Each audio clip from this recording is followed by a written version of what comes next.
the two clients I approached on earlier, I didn't ask you to sign the blood discovery orders. I'll put them in. I'll sign everything for you. Okay, I don't need one to show from you. Is it the standard one, or is it standard? Okay.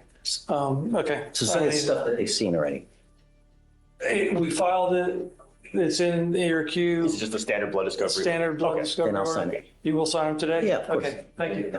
Absolutely. Good morning, Mr. Fleischer. Sir, you're charged with indecent exposure. You're facing up to 6 months in jail and or a $2,000 fine.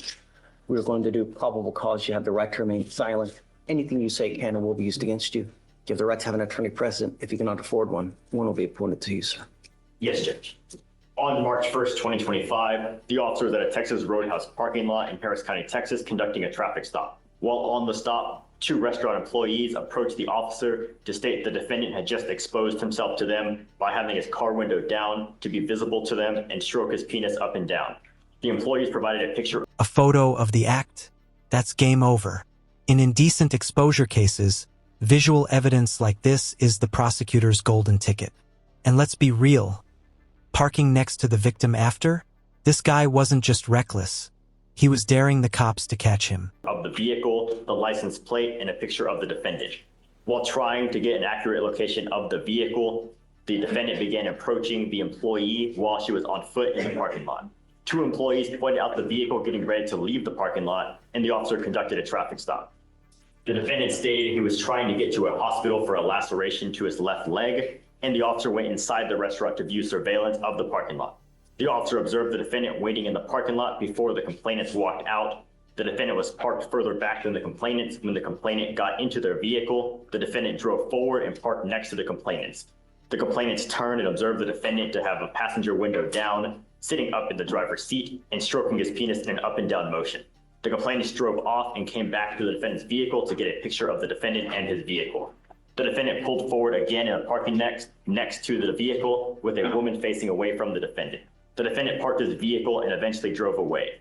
The defendant drove around the parking lot and approached the complainant, who was on foot searching for him. The complainant ran away in fear of being hit by the defendant's vehicle. Okay. Mr. Fleischer, we're going to find that there's probable cause to go forward with the case. I'm warning you as a condition of your bond not to expose yourself to anyone in this county in public. Do you understand? If I find that you do, I will revoke your bond, put you in jail. No more PR bonds for you. I'm also ordering you not to go back to this place. Where was this? A Texas Roadhouse, Your Honor. Okay, you're not allowed to go back to this Texas Roadhouse. Do you understand? Likewise, if I find that you go back, then I will revoke your bond. So would you reach out to them to let them know that we have put these conditions in place? Yes, so that if they should see him again? Yes, Judge. Okay.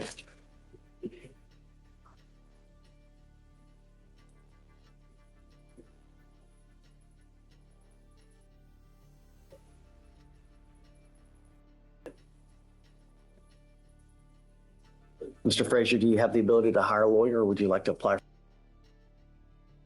for a court-appointed lawyer? Okay. Deputy Miranda's going to give you an application. I need you to fill it out, and I'll take a look at it. Don't be a danger to my community. Do you understand? Okay. Good morning, Mr. Jenkins. Sir, you're charged with resisting arrest. You're facing up to a year in jail and or a $4,000 fine. We're going to do probable cause. You have the right to remain silent. Anything you say can or will be used against you. You have the right to have an attorney present. If you cannot afford one will be appointed to you, sir. Yes, Judge. On March 2nd, 2025, officers were dispatched to a traffic hazard. Upon arrival, the officers were monitoring the traffic and crowd control of patrons leaving the bars that were closed around 2 a.m. At approximately 2:20 a.m., the officers observed an altercation occurring in front of D-Bar. Officers ran toward the crowd, telling them to stop. An officer approached, crowd dispersed, and the officer observed the defendant punch a male who fell to the ground and was semi-conscious. The defendant and the complainant do not know each other. The officer yelled at the defendant to stop and observed the defendant use his right foot to stomp on the complainant's head while he was laying on the ground semi-conscious. The officer grabbed the defendant and the defendant... Stomping on an unconscious man's head? That's not just resisting arrest, that's attempted murder energy. Surprised this isn't a felony assault charge. Yet, Bet the DA's office is scrambling to upgrade those charges as we speak. Tried to stomp on the complainant's head again, who was now unconscious. The officers were successful in taking the defendant to the ground, and the officer told the defendant to place his hands behind his back, but the defendant refused and resisted by holding his hands under him in front of his chest. The officer was able to get his right arm out and behind him, but the defendant continued to resist and hold his left arm under his chest, while the officers continued to give orders to put his hands behind his back. The defendant resisted and said he did nothing wrong, and the officers were eventually able to handcuff and detain the defendant. I don't know why an assault hasn't been charged yet. I need to speak with the complainant and the officer to figure out what's going on with that. But yes, there does need to be an assault charge. Mr. Jenkins, I'm going to find that there's probable cause to go forward with the case. I'm ordering you as a condition of your bond not to go back to this location. I'm going to put an ankle monitor on you so I know where you are at all times. You're not to consume alcohol, illegal drugs, unprescribed controlled medication. I'm giving you a curfew. I don't want you out in the middle of the night. Do you understand? Sir. If I find that you violate these conditions, I will put you in jail. I will do everything in my power to protect my public at all costs.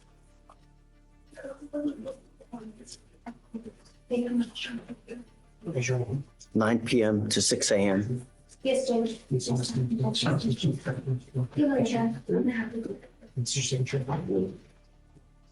You're not to have any contact with the complaining witness in this case, not to be in possession of weapons.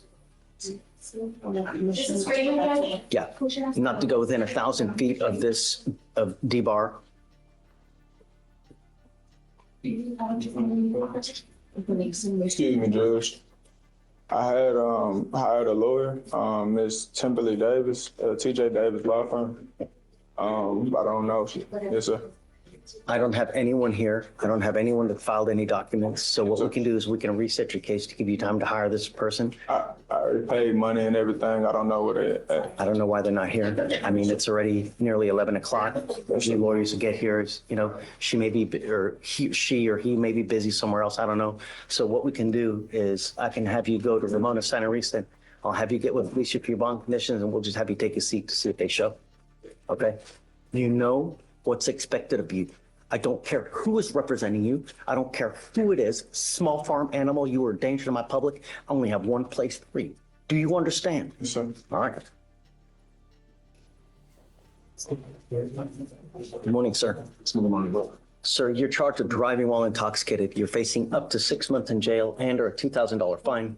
We're going to do probable cause. You have the right to remain silent. Anything you say can or will be used against you. You have the right to have an attorney present. If you cannot afford one, one will be appointed to you, sir. Yes, Judge. On February 28, 2025, the officer was dispatched to a crash, and Houston Fire Department was transporting the complainant to the hospital. The officer made contact with the defendant, the driver of the vehicle, and asked for insurance. The officer observed a long neck beer bottle fall out of the defendant's vehicle, and the officer observed an odor of an alcoholic beverage, and the defendant stated he had 1 glass of champagne. Standard field sobriety tests were administered, HGN 4 out of 6, walk and turn 3 out of 8, 1 leg stand 1 out of 4. The defendant consented to a breath sample, and the results were A 0.143 BAC? That's almost double the legal limit. And with a beer bottle falling out of his car, this guy wasn't just drinking and driving. He was basically auditioning for a DUI highlight reel. 143 and 0.135. Are you saying that he has alcohol in the car while he's driving? Your Honor, they just found the bottle on the driver's side. There's no indication of being cold to the touch or anything like that. Driver's side where? Of the vehicle, it just said it fell out of the driver's side. When the full DIMS just says they observed a long neck beer bottle fall out of his vehicle on the driver's side. And that's the only thing that it mentions.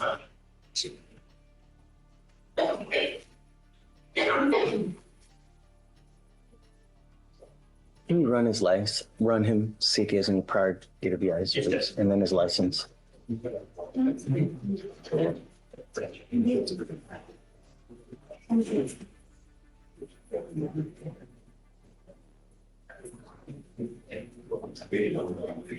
Your Honor, he has no priors and his license is eligible. Mr. Nwobodo, I'm going to find that there's sufficient probable cause to go forward with your case. I'm ordering you now as a condition of your bond not to consume alcohol, illegal drugs, or unprescribed controlled medication. I'm going to randomly test you. If I find that you're consuming alcohol or illegal drugs, I will revoke your bond, put you in jail. Do you understand?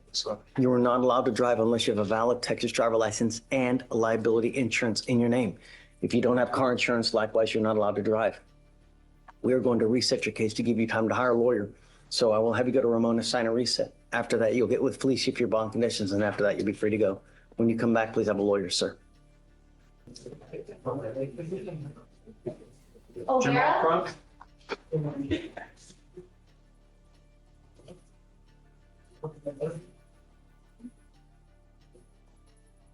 Jamal Crump? I think honey has to talk about it.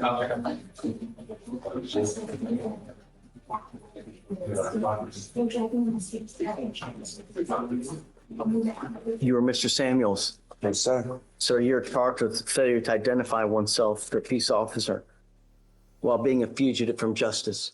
You are facing up to a year in jail and or a $4,000 fine. We're going to do probable cause. You have the right to remain silent. Anything you say can and will be used against you. You have the right to have an attorney present. If you cannot afford one, one will be appointed to you, sir.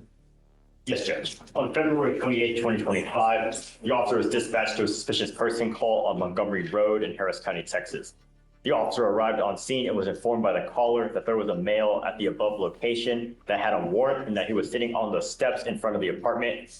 When the officer arrived, he did not observe a male on the steps, so he knocked on an apartment and the defendant answered the door. The officer told him he received a call at the location and asked him to identify himself. The defendant stated his name was Levante Samuels with a date of birth of December 7th with no year given. The officer had officers on scene run the defendant NCIC, TCIC, and nothing came back.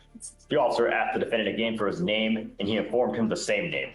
An assisting officer on scene informed him that the defendant was the wanted person, so the officer detained the defendant. The officer placed the defendant in handcuffs and thoroughly searched him before placing him in the back of the patrol vehicle and was shown the defendant's mugshot and asked the defendant again if he would tell me his correct name, and he proceeded to tell the officer that I already got it. So I asked for a unit with a mobile AFIS, and the officer used the mobile AFIS and was waiting on the defendant, who then stated his name was Bobby Samuels.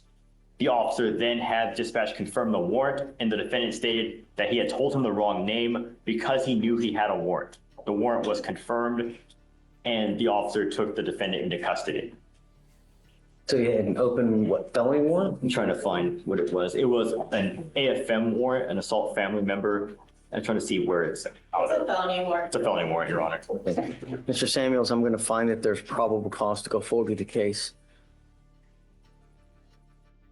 I'm not putting any conditions on your bond. Just be careful. Don't pick up any new cases. I'm going to protect my community. If I find that you pick up a new case, I'm going to put you in jail. Do you understand? No more PR bonds. Do you have the ability to hire lawyers, sir? Yes, sir. Okay, I'll have you fill out an application. I'll have Deputy Miranda give you one. I'll take a look. I'll have you sign a receipt with Ramona. We'll have you fill out the application. I'll take a look, see whether you qualify. Judge, on Jamal Crump, you ordered him to have no contact with the complainant. They share a son together. Is there any way they could have a third party for visitation? Well, of course. They can always use someone else, but I don't. Come up, Mr. Crump.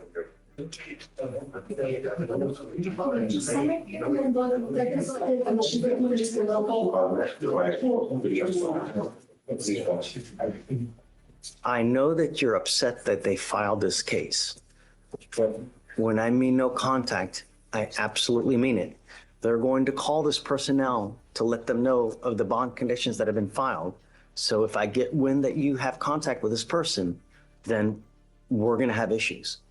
I get that you have a son and you should have, or a daughter, I don't know what it was, but you should have access because every father should have access to their child. And I want you to have access to your child, but you got to do it the right way.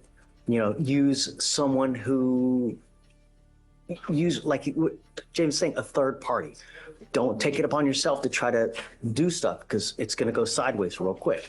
Maybe if you have parental figures like your mom, your dad, someone that she probably likes, right? If she doesn't like your brother, that's probably not a good person to use to try to get contact with the child. So try to find someone, maybe he can also help you too.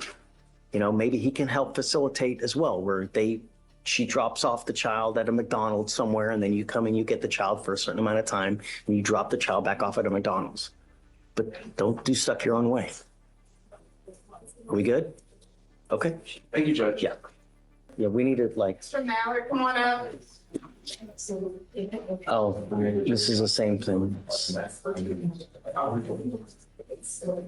I see that you have a lawyer. I don't know where they are, but we need to get cooking. So, okay. So, Mr. Mallard, you're charged with 2 cases. You're charged with driving while intoxicated, second offense. You're also charged with resisting arrest. We're going to do probable cause. You have the right to remain silent. Anything you say can and will be used against you. You have the right to have an attorney present. If you cannot afford one will be appointed to you, sir. Yes, Judge. On March 1st, 2025, at approximately 11:08 p.m., the officer was dispatched to a 911 call regarding a vehicle stopped on the road with the male in the driver's seat passed out on North 8th Street in Harris County, Texas. The officer observed the defendant's vehicle stopped on the road facing the wrong side, forcing multiple vehicles to drive around the defendant's vehicle. The officer observed the defendant's vehicle's engine on, with the defendant sitting in the driver's seat, appearing to be sleeping or passed out. The vehicle was in drive with the defendant's foot on the brake. The officer observed an open container of Bacardi rum, 750 milliliter bottle, approximately 10% full, sitting in the front right passenger seat, and the officer attempted several times to wake the defendant unsuccessfully, which led to the officer being forced to break the defendant's front right window to get into the motor vehicle due to the doors being locked. The officer placed the vehicle into park, and the defendant was asked to step out, who immediately fell to the ground. The officer observed slurred speech, red bloodshot eyes, a strong odor of an alcoholic beverage, and poor balance. The defendant refused any standard field sobriety test, and the defendant advised he had not consumed any alcoholic beverages, wished to speak to his lawyer, and was loudly repeating no consent to all questions. The defendant was read the DIC and refused breath. A blood search warrant was signed and executed. The defendant was transported to HCA Southeast ER to obtain blood, and the defendant refused to exit the officer's motor vehicle, even when the officer asked multiple times. The officer had to physically guide the defendant out of the vehicle, and the defendant stopped walking while walking to the ER with the officer and advised he wanted to go to the Veterans Hospital. The officer advised the defendant he had a search warrant, and the defendant refused to move. The officer grasped the defendant's upper arm and advised the defendant again of the search warrant, and the defendant refused to move. The officer advised the defendant that if he had to pull him inside, he was facing additional charges. 3 officers to hold him down for a blood draw? This isn't just a DWI, it's a masterclass in self-sabotage. Judges hate when defendants turn medical procedures into WWE matches. Spoiler, that ankle monitor's gonna be his new best friend. The defendant again refused to move. The defendant advised he wanted to go to the VA hospital, and the defendant started pulling away in the direction away from the entrance to the hospital. The officer attempted to pull the defendant to the entrance, and the defendant continued to pull away. The defendant went dead weight and laid down on the ground outside and refused to move while screaming at the top of his lungs, "Someone help me." The officer was assisted by hospital security in placing the defendant in a wheelchair, allowing transport into the hospital, and the defendant's blood was only able to be drawn with assistance of 3 officers holding the defendant down. My goodness. Can you run his NCIC? Does he also have a felony DWI with a child as well? It was reduced to a DWI just above a 0.15.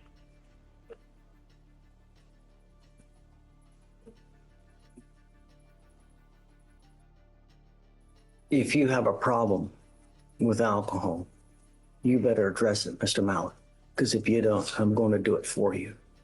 I don't want you out in the middle of the night, and I'm now giving you a curfew.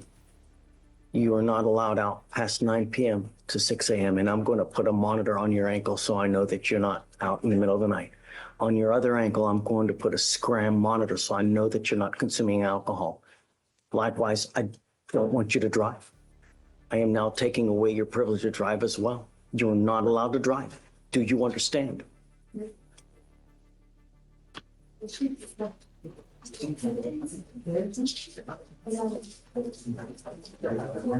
96? Yeah. Raise your hand. Raise your hand. Heed this warning. If I find that you drive, I can have a contempt hearing. Every single time that you drive, it's an offense in and of itself, punishable by up to 6 months in jail and a $500 fine. Do you understand? I don't care what the justification is. Jesus comes, needs a ride to church. I don't care. Do not lie. I was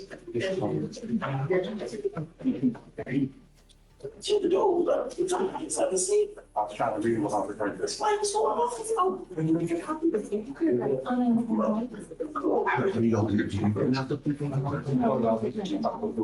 am also now placing a restriction on your license that you,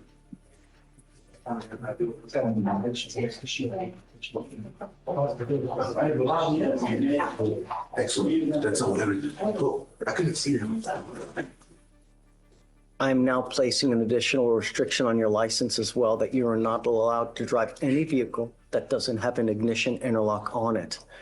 If you're caught driving a vehicle, number one, we're going to have issues with this.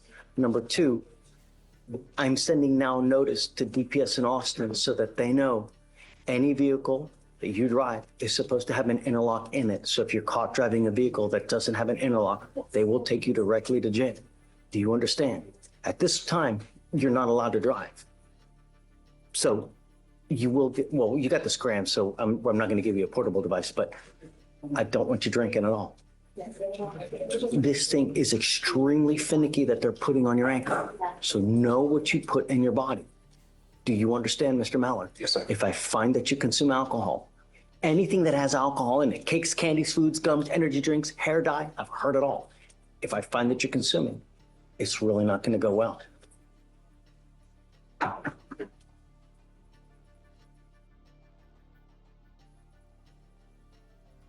So I'm going to have you come up here, swear to this. After that, I'm going to get you to Ramona, where we will have you sign a reset. I will have you get with Felicia for your bond conditions, and then we'll have you take a seat while we wait for your guys to get here.